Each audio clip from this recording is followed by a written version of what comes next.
Hello, everyone. Welcome. So I want to tell you a little about Michele. Michele was here, I don't know, how many years ago? Where are you? Before COVID. When it was Elder Education Enrichment. That might be before 2015. I think that's when we changed. Oh, good. We're having her back. She's a return. She was good. She leaves right at 3 o'clock. Unfortunately, we have to stop then. No. So let me tell you a little about her. Michele Commercio is a professor of political science at UVM.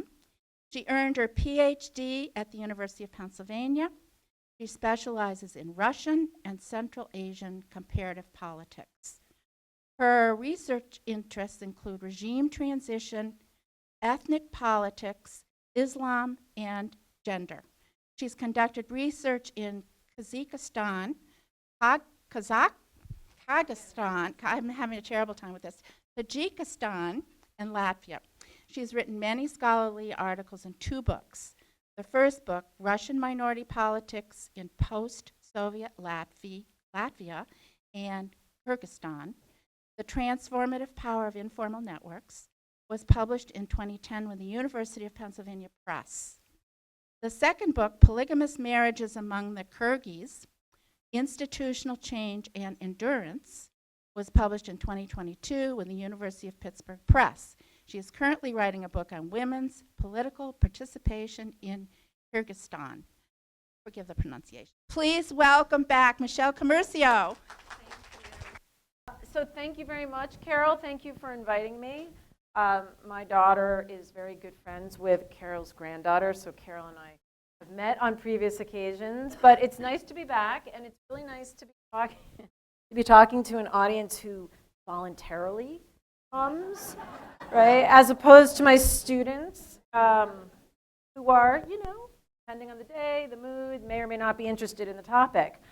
So I'm happy to be here, and I'm looking forward to taking questions because I'm going to be talking about a lot of things and sort of dropping a lot of references that you may not be familiar with. So anything that you want to ask about during the Q&A, feel free.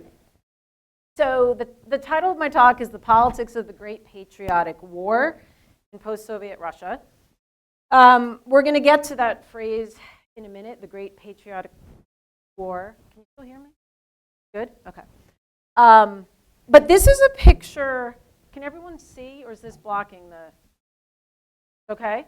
Okay, so this is a picture of one of the many annual Victory Day parades that is held in Moscow.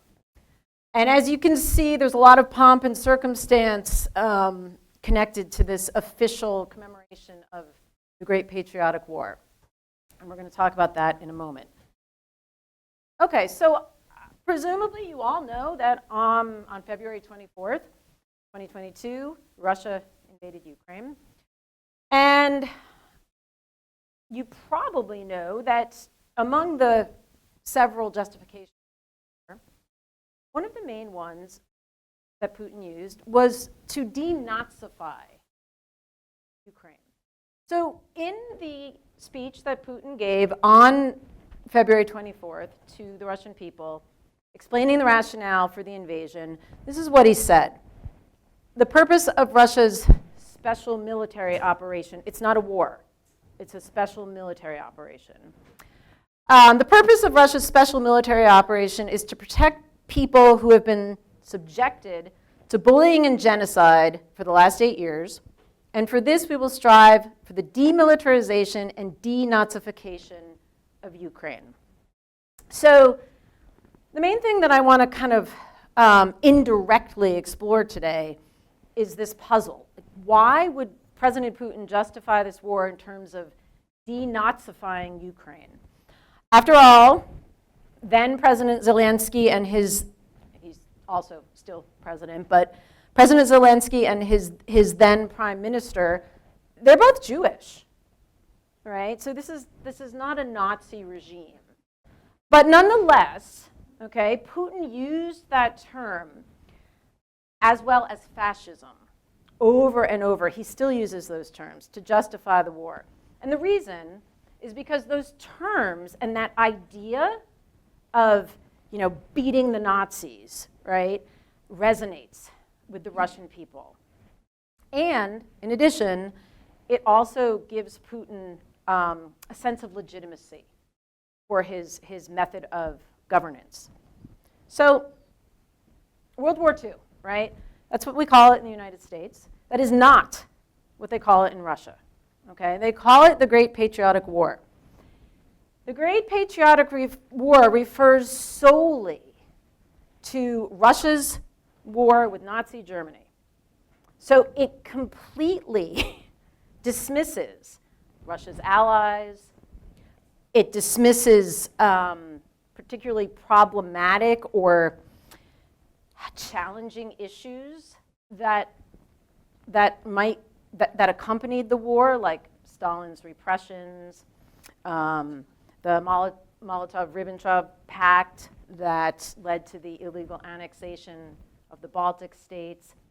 The term solely highlights Russia's war, victorious war against the Nazis, led by one individual, the great Stalin. So they don't call it World War II. And as you can see, right, I mean, World War II was a real turning point for the Soviet Union. It was the largest invasion in history when the Soviets invaded Russia. A lot of troops, tanks, right, artillery systems, everything, combat vehicles. It was a major, major invasion. And Russian soldiers, the Red Army, right, fought back, and they fought hard, and they launched numerous counteroffensives. And eventually Germany surrenders on this very important day, May 9th, right, 1945. May 9th, to this day, is known as Victory Day, and that's the day that the massive Victory Day parade is held. So May 9th is a holiday with a lot of symbolism and a lot of meaning. And not just for the elite, not just for the politicians, but for every single Russian to this day. And in part, right, that's because the Soviet Union, okay, they won, right, but they suffered a great deal. Out of all the countries that fought in World War II, they suffered the largest absolute number of casualties. Approximately 25 million people died, troops died during the war. But in addition, something that I think we forget is that ordinary citizens who were not on the front lines also suffered and made countless sacrifices. So just to give you an example, the timber industry was really critical to Russia's victory in World War II. But it wasn't a wartime industry. It wasn't a defense industry. So it wasn't, at the time of the invasion, it wasn't up to the task of supplying the front lines and the cities with enough timber. And they didn't have the labor because all the men were at the front, right? So women, but not just women, girls, young girls, would go into the forest for months during the winter, and they would cut down this timber and they would load it onto barges, and the barges would be sent down the rivers all the way to Moscow. So, I'm talking girls as young as age 14.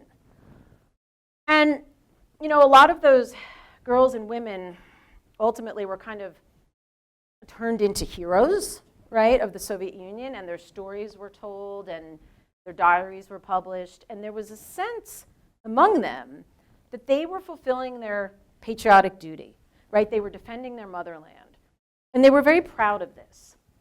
So that pride in, fighting to basically save mankind from the Nazis, and that pride in winning the Great Patriotic War, that's still there. It's like deeply embedded in Russian culture.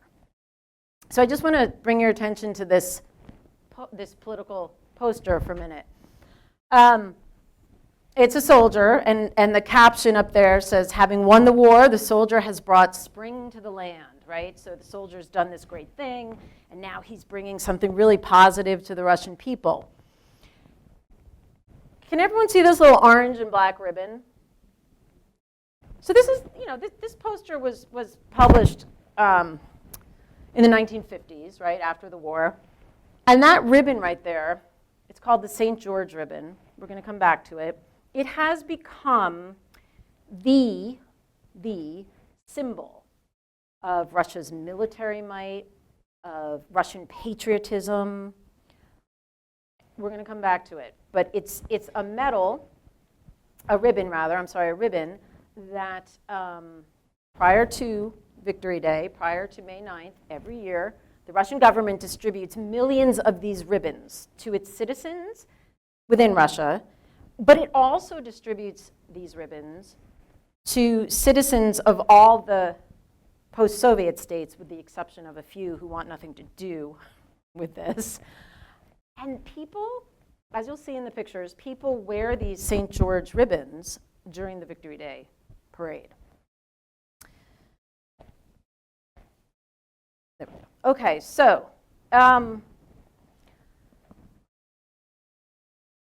came to power in 2000, and he actually was inaugurated on May 7th.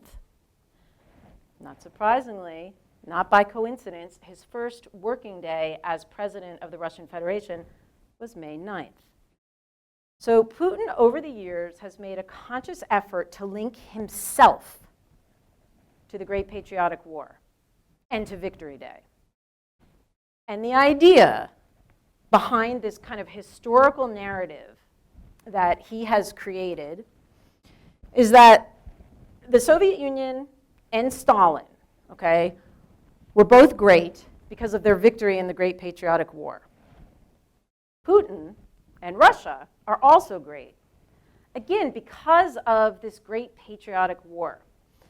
So Putin has chosen this one event, this one really significant historical event, right, to link himself to, and to create this whole historical narrative about Russia's greatness around.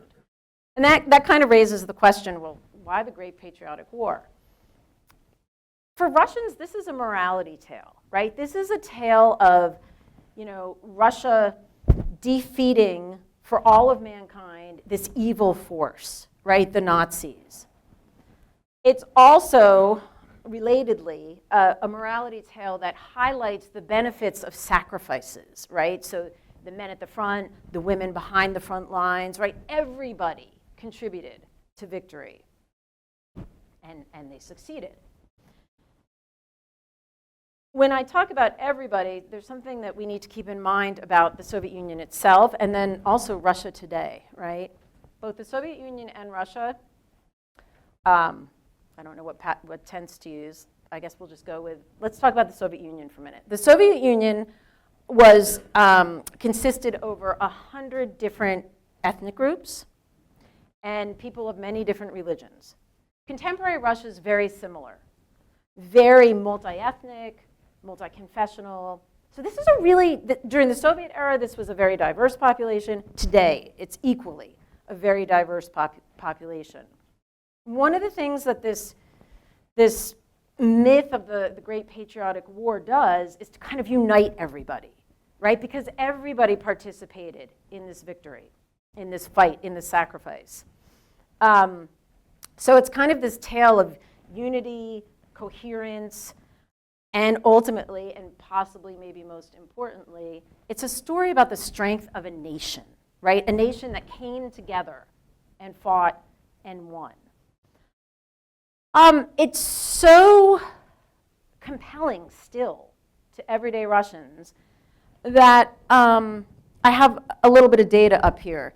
There's one, I would say one still independent research firm in Russia. It's called the Levada Center. It's been doing polling for decades.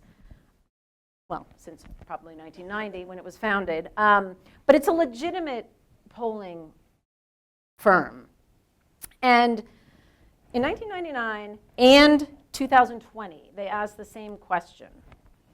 Which events and phenomena in the history of your country, Russia, make you proud?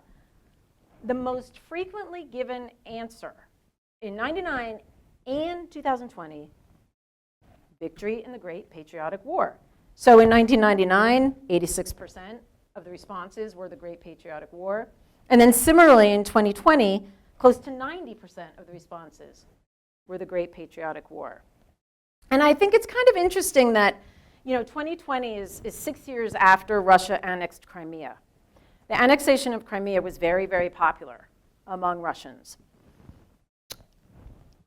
Even so, in 2020, right, in terms of the event or phenomenon in the history that makes you proud, the annexation accounted for 30% of the responses, right? So compared to the 90% of the responses given for the Great Patriotic War, it's still, right, even with the annexation of Crimea, the Great Patriotic War is still more frequently cited by everyday Russians.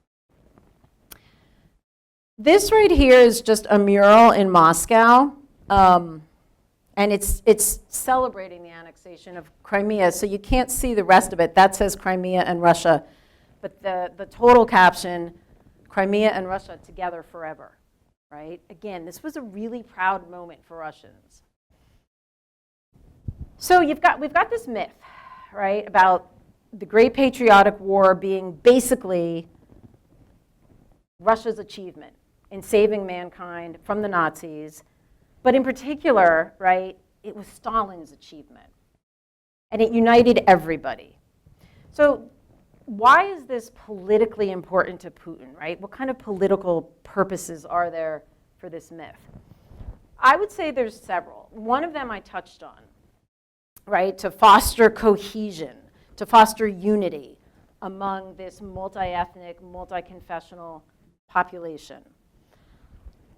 But another one is to restore national pride.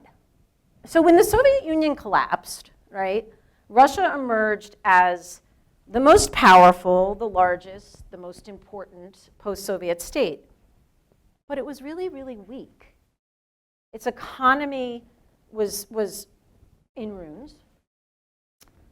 It didn't have a political system, right? Communism had collapsed, but nothing had yet replaced it in the early 1990s. Yes, it had nuclear weapons, but its military had been neglected and it was in really bad shape. The loss of the territory that Russia experienced when the Soviet Union collapsed, and all the resources and all the people, right, that was a real blow to Russia.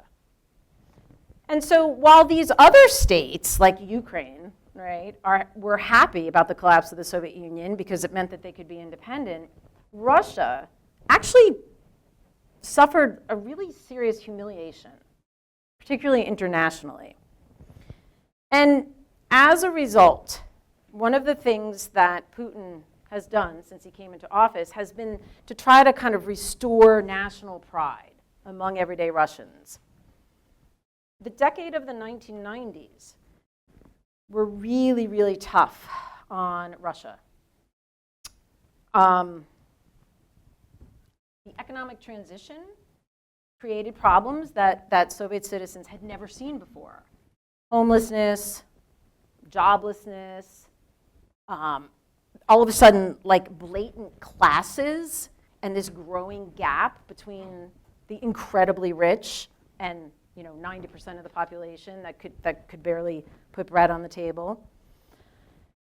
So there was economic turmoil, there was political chaos, and in addition, right, from the perspective of Putin, who's the architect of this narrative, this historical narrative, in addition, there was this real crisis in morale, in the sense that Western influences entered Russia in a way that they had never been able to enter the Soviet Union. And from the perspective of President Putin and the Russian Orthodox Church, this is really problematic because it's corrupting, particularly the youth, but also just everyday adult Russians. So one of the things that the Great Patriotic War myth is supposed to do, right, is to kind of unite people, restore a sense of pride, maybe kind of get people on a kind of more moral track. In addition, it's supposed to cultivate patriotic citizens.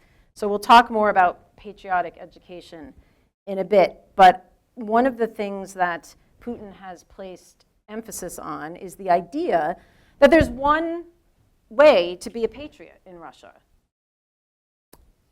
You support the regime, right? You don't speak out against the regime. And in particular, you support the regime's foreign policies.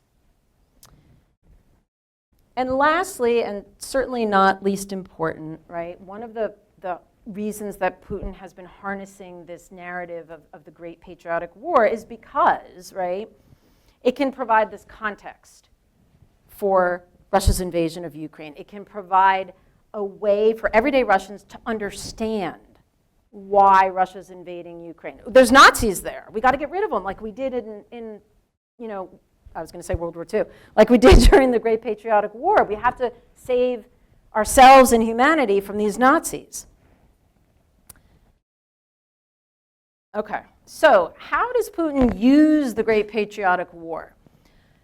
So I said earlier that he has created this really intense connection, association between himself and the Great Patriotic War.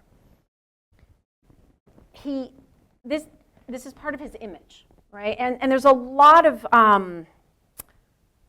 in the news about his image, right? I'm sure you've seen him shirtless. I'm sure you've seen him with tigers, right? There's this macho image, and I should say macho and heterosexual image, right? And that's all there, definitely. But there's this other element as well that I don't think we see as often, which is his close affiliation with the Great Patriotic War. And so how does he do that? He does it in a number of ways. First of all, he loves to meet with World War II veterans. So remember, he came into power in 2000, and one of the first things he did was to meet with veterans and to promise them that their lives would be improved now that Yeltsin was gone and he was in office. He then signed a decree giving every veteran a lump sum payment, right? So this meeting with veterans is very, he does it often, and it's very symbolic, right?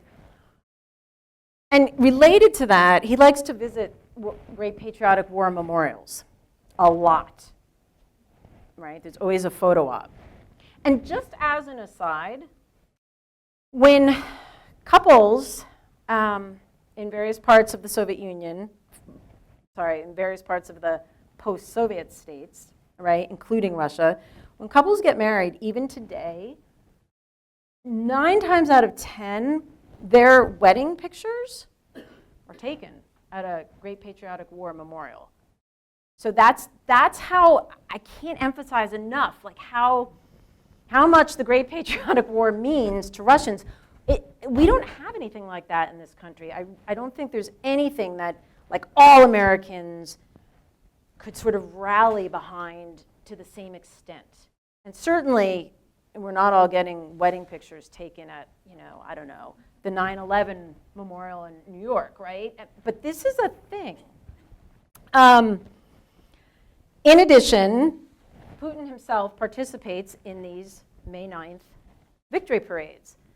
So these parades are costly. They're, whenever Putin can, he invites world leaders from all over.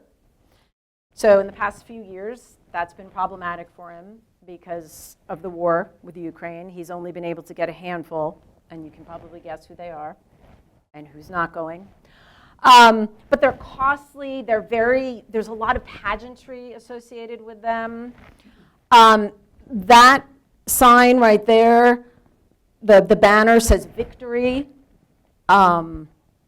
And the colors are sort of off, but that yellow and black is actually the St. George ribbon, right? So the St. George ribbon is something that is also part of this. He wears it all the time. And in that picture, Netanyahu is wearing it, right? So if you want to get close to Putin, throw on a St. George ribbon. Okay, so this is, all right, this is how he links himself to the Great Patriotic War. These Victory Day parades are official, right? There's the official tanks, there's the official soldiers, just what we would expect. There's another element. I had never seen anything like this until I saw it myself. I don't think we have anything like this in the United States. You correct me if I'm wrong. They have something every year, it's part of the Victory Day commemoration, called the March of the Immortal Regiment. Now, Putin is participating, and he's got his St. George ribbon, okay? But I don't know if this picture makes it clear. The street is full of ordinary citizens. So they come out, they basically walk, I think it's for about a 3-mile walk, depending. They all, I shouldn't say they all, many of them have the St. George ribbon on their clothes, but most importantly, they're carrying these signs, right, with pictures of loved ones who perished or fought in the Great Patriotic War. So there's an ordinary citizen, and I like that picture because it shows the St. George ribbon, right? It shows the picture of his relative who fought in the Great Patriotic War. So the Great Patriotic War Victory Day celebration, like I said, is celebrated in many post-Soviet states. As Carol said, I do a lot of research in Kyrgyzstan. So I have actually had what I consider very fortunate luck to be in Kyrgyzstan on 2 May 9ths. So I've seen 2 of these marches of the immortal regiments. And these are pictures that I took in Kyrgyzstan. And I don't know how clear it is, but these are children participating, little children. They're wearing the St. George ribbon, and they're dressed, right? Like, the Great Patriotic War is passed, and the meaning of it is passed down, generation, generation, generation. The streets are just full of people, and these are people who, you know, on a good day might have trouble walking to the door. They're going to walk in this.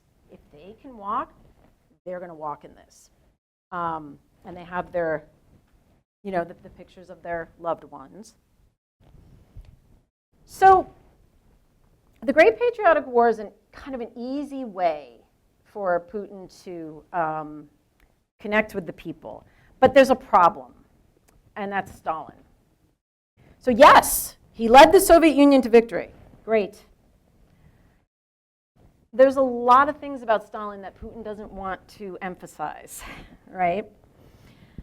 And just kind of briefly, you know, when Gorbachev came into power and said, okay, you know, we can start talking about things, we're going to lift censorship, and all of a sudden there was this great debate over Stalin's role in history. And there was no correct line. There was no party line.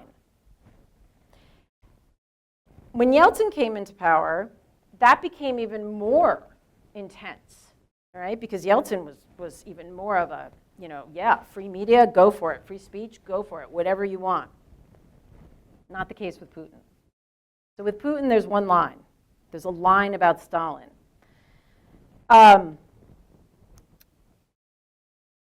He, in order to win the Great Patriotic War, this is the narrative, right? He had to industrialize the Soviet Union. Industrialization was a prerequisite for the victory. In order to do that, he had to centralize the government. And oops, you know, it's unfortunate, but the terror and the repressions, the mass killings, that's just kind of an unfortunate consequence of industrialization. You know, it had to happen. It was inevitable in order for industrialization to happen, and industrialization was necessary for the victory. That's how Stalin is portrayed. His role in the Great Patriotic War, therefore, is amplified, right? And political repression is framed, particularly in high school history books, as being necessary, unfortunate but necessary. It's not discussed much. It's kind of it's definitely downplayed. So Stalin, so Putin, right, is trying to kind of bring Stalin back without the negative aspects of Stalin's rule. So he downplays the negative aspects, but does things like he erects these new monuments, right? That one was 2023, that one's 2024. I mean, this is recent, like this is going on now. He, one of the Moscow metro stations, if you've ever been to Moscow or St. Petersburg, the metro stations are very elaborate. They're beautiful, some of them. This one, the Kurskaya metro station, was opened in 1950, about 3 years before Stalin died. And it architecturally, it resembled a Russian Orthodox church when you went into it. And in the center was a massive statue of Stalin. And then on the ceiling, it said, "Stalin raised us on loyalty to the people. He inspired us to labor and to heroic deeds." When Khrushchev comes into power, he didn't like Stalin that much. He got rid of the Stalin statue and he painted over he had the inscription painted over. That's been restored. Streets have been renamed to reflect Stalin. There are periodic attempts to rename Volgograd Stalingrad. The initial name of this city was Tsaritsyn, and then in 1925, Stalin had the city named Stalingrad. And then when Khrushchev came into power, again, he didn't like Stalin. He had it named Volgograd, which is what it's been named since. Putin periodically kind of throws out the idea, well, maybe we should call Volgograd Stalingrad. He also passed a memory law. That was in 2014, which criminalizes, right, the purposeful spread of knowingly false information concerning the Soviet Union's activities during the Great Patriotic War. So you will be criminalized if you don't uphold the Great Patriotic War myth, if you disagree with it, if you question it. That's now a criminal offense. He also took a museum called the Perm 36 Museum. It's built on the only surviving intact Gulag camp. And it, in the past, commemorated the victims of Stalin's terror. So he had it closed and then reopened it. It's now a museum to commemorate the staff and personnel of the Gulag camps, which I think is fascinating. He also shut down Memorial Society a few years ago, which was an organization that was founded in 1989 specifically to commemorate the victims of Stalin's terror. So it took him a while, but just recently, a couple of years ago, the Russian Supreme Court shut it down. Okay, so there are a few ways. I don't want to go too long, so I'm just going to kind of zip through this because I want to leave time for questions. There are a few key ways that Putin works to preserve and protect this historical narrative. He brought back a Soviet phenomenon known as memory lessons.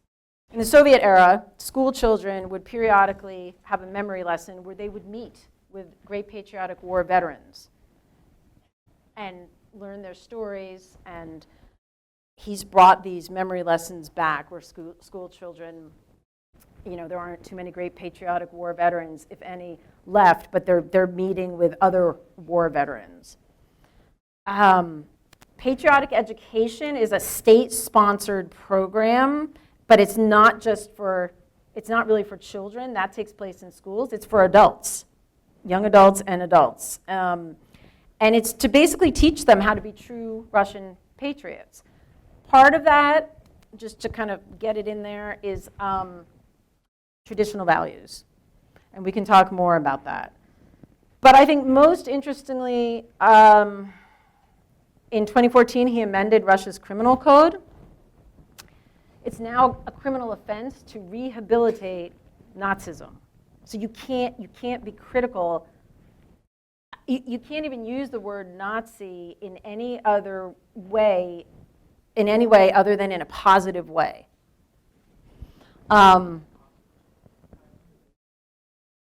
Negative. Right. Sorry, negative. Yeah, you can't, right, sorry.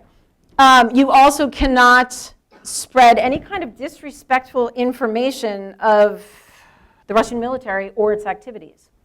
And then lastly, you cannot vandalize any kind of symbol of the Russian military. 2022, he passed the war censorship law, which makes it a criminal offense to criticize Russia's invasion of Ukraine. But I think most interestingly, it criminalizes the talking about the invasion in any other way other than special military operation. You cannot call it a war. It's not a war. And then lastly, there's this Russia My History project. In about 15 different locations around Russia, there are these very interactive, kind of multimedia, massive museums. They're new. That just says Russia My History. They're dedicated, right, to celebrating Russia's history. And guess what's featured? Great Patriotic War. Okay. Oops. So I do want to stop there because I want to give you time for questions. But if I need to bring up a slide, will you help me? Okay. I can't figure out how to do it.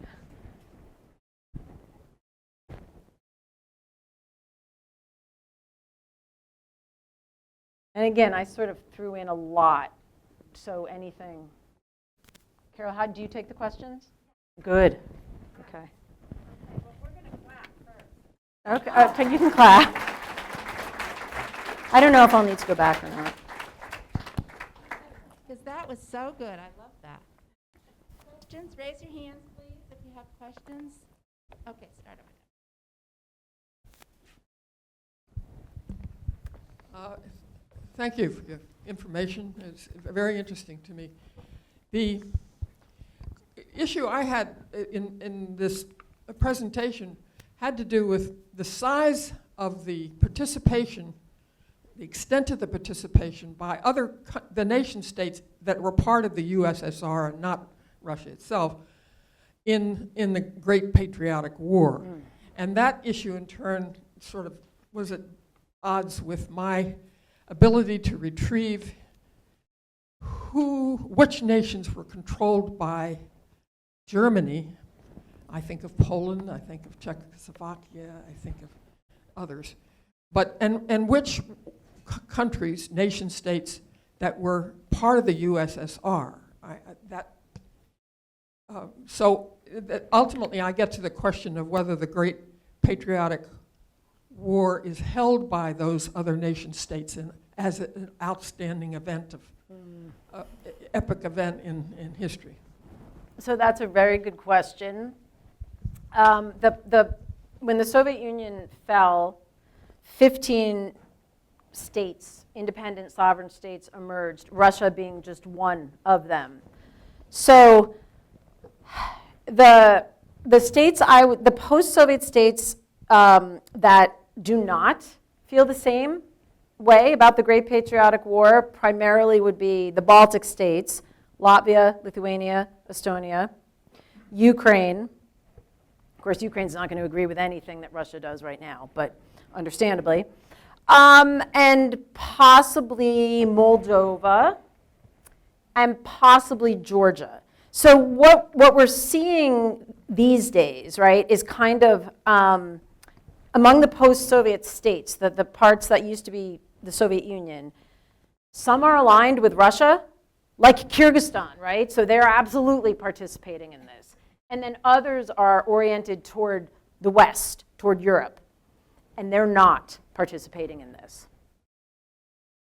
Does that answer your question?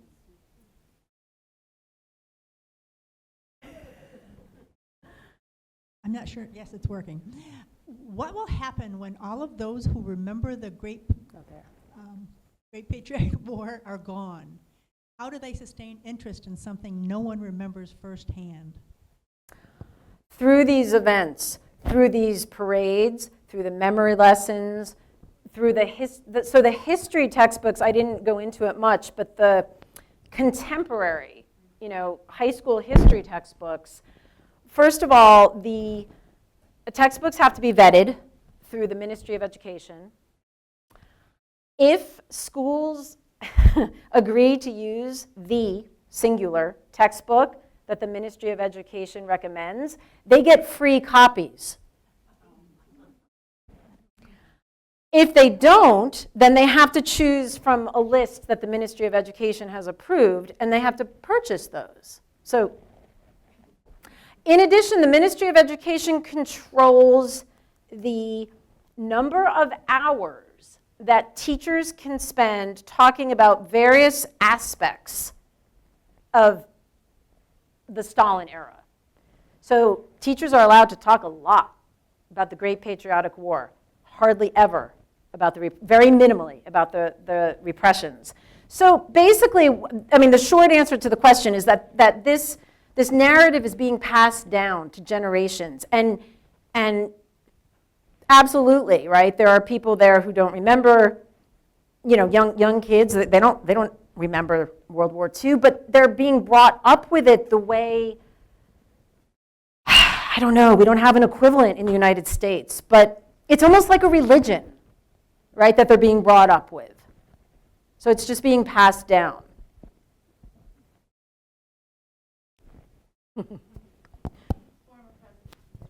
Oh, former president, yeah.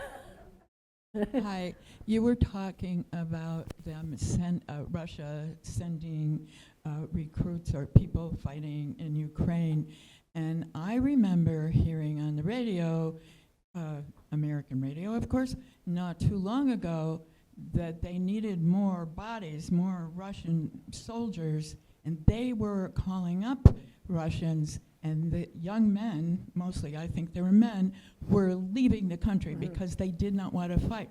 So all of this propaganda probably wasn't totally working? Just my comment. So I think you're right. I think that the message does resonate about the Great Patriotic War. But linking it to the invasion of Ukraine is tougher. And you're absolutely right. I know for a fact, friends have told me in Kyrgyzstan that Kyrgyzstan was one of the main places that many Russian men fled to when Putin launched his mobilization effort. So and there's also stories about Russian soldiers who get over to Ukraine and they're like, where are the Nazis? Like they thought there were, right? But then they get over there and where are the Nazis? Like, what are we doing here? And they're stunned and they don't know what to do. So yeah, it's the linkage between the two wars is weak at best. At best. Yes, I think it was yesterday that Putin called Trump to congratulate him, and afterwards said, we are now about to enter a new world order. What do you think he has in mind?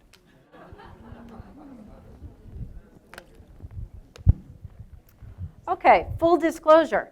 I don't know what Putin has in mind. Full disclosure. As he was lining troops up on Ukraine's border, I was teaching Russian politics, and my students were like, is he going to invade? Is he going to invade? And I was emphatic. I said, no, and here's why. Like, look at all this stuff we know about what he does, Next day he invades. So I do know, what I found most interesting was that, yes, he did congratulate Trump, but not immediately. His press secretary came out first and said, I don't know if Putin's going to congratulate him or not, because at the end of the day, let's remember, the United States and Russia are not friends. The United States is, on Ukraine's side, basically. But I am sure that Putin would prefer to have Trump in office than anybody else. What he has in mind, I can't read it. I can't read his mind.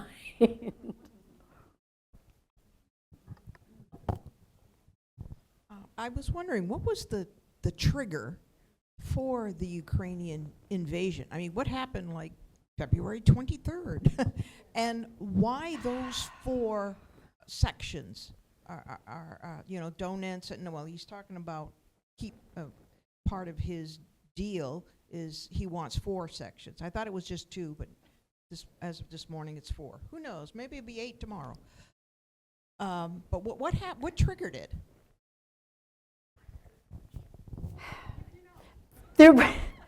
There was no obvious trigger at all. I mean, certainly Ukraine did nothing to provoke Russia, and there was no obvious trigger. We do know that, you know, Putin kind of had this historic window of opportunity to annex Crimea, and he grabbed it.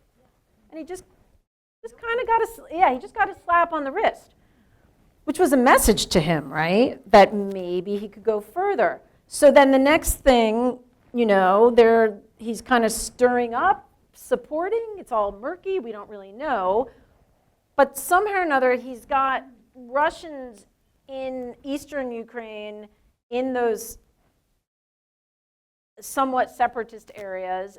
And all of a sudden, you've got this kind of fight for independence among those somewhat Russified areas of Ukraine. And then he starts lining the troops up on the border, and he goes in.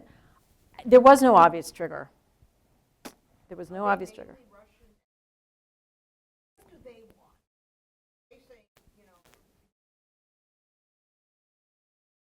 So are you talking about the separatist areas of Ukraine? I think that's still really hard to know because it's unclear as to whether that the separatism that's there now, right, was something that Putin tapped into and exacerbated or created. But they're definitely heavily Russian areas, and certainly they're, you know, Ukrainians have fled at this point, but they were heavily Russian areas. Western Ukraine is more Ukrainian dominated. But we don't really know. I mean, the one thing that Putin has been really good at is, like, kind of, in a few of these post-Soviet states, sort of taking over territories of these states, but not making them part of the Russian Federation. So he's done it in Georgia.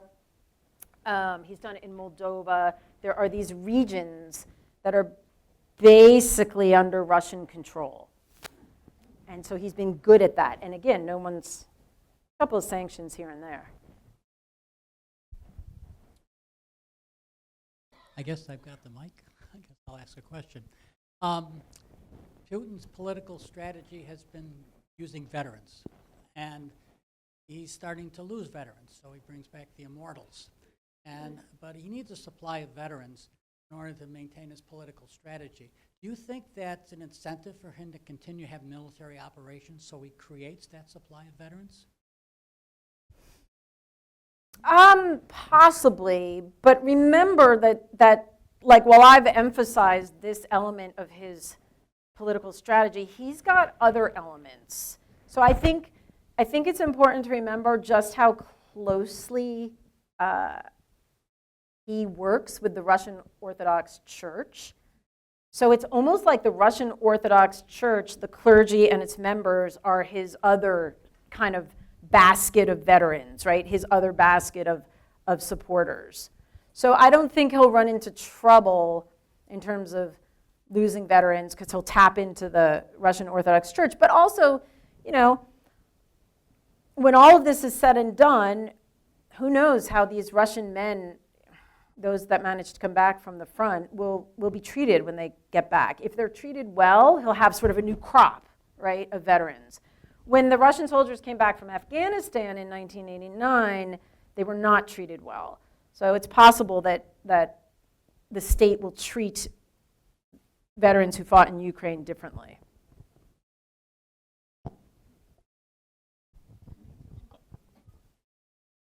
What? It was my impression that Putin felt hemmed in by the growth of NATO, and when Finland, was it, became a NATO nation, they felt doubly threatened. And I thought that this was part of his concern, I think it is. pushback. I think it is. I think that's part of the story. Certainly, ever since NATO started to enlarge, Putin has been pretty vocal about his objection. And in particular, he didn't mind at all when, for example, Poland and the Czech Republic and the East European states became members of NATO, because they were never part of the Soviet Union. What he got upset about, right, was when NATO started to encroach, right, and the Baltic states are members of NATO. Moldova is a member of NATO. Ukraine, as you know, is not. I think that's part of the story. Again, this, like trying to sort out why he invaded is an impossible task. Impossible, because we don't really know. And he's got all these kind of, it reminds me of when the United States invaded Iraq. There were all sorts of official reasons, right? Why Bush did it, why Putin did it. Here you go. He can get away with it. And he's getting away with it. So my understanding of Russian history is pretty limited, but it seems like over the centuries, that is a culture that has just really embraced strong men throughout the centuries. I mean, I think started with Vikings, and then the Mongols and the Cossacks, and I think Alexander the Great was in there at some point too. And so it makes me feel very skeptical that that is a culture that'll ever have a pluralistic kind of democratic governance. And is that just my imagination, or is it something you see too? No, it's not your imagination. You're right. Russia has a history of kind of authoritarian government, right? Dictatorship. It's a vast, vast, massive territory, and it's actually pretty hard to govern it without a high degree of centralization. But I think the sort of caveat to that is the 1990s, because Yeltsin actually did establish a democracy. There were legitimate parties, there were legitimate elections. He confronted so much opposition, that he eventually decided to take more authoritarian steps. But during the 1990s, for the most part, Russia was a democracy, kind of stumbling along like every new democracy does. So I don't think it's like an inherent kind of inevitability that Russia will always have some sort of authoritarian, non-democratic system. I do think while Putin is with us, absolutely. But I don't think it's like a cultural kind of predetermined outcome. One thing that you didn't bring into the mix here was in rationale as to why Putin did what he did when he invaded Ukraine was all the things like when he started out in Crimea, there were issues about controlling the flow of oil that went down through, I guess, got to the port at Odessa, and there was pushback about how much was going to go and what part of the oil flow to feed Western Europe was going to come from Russia. And that kind of issue just went away, but it sounds a lot like what happened in the United States with a pushback on the pipelines coming down from the oil fields and what political chaos that caused. Do you think that oil issue was part of the deal?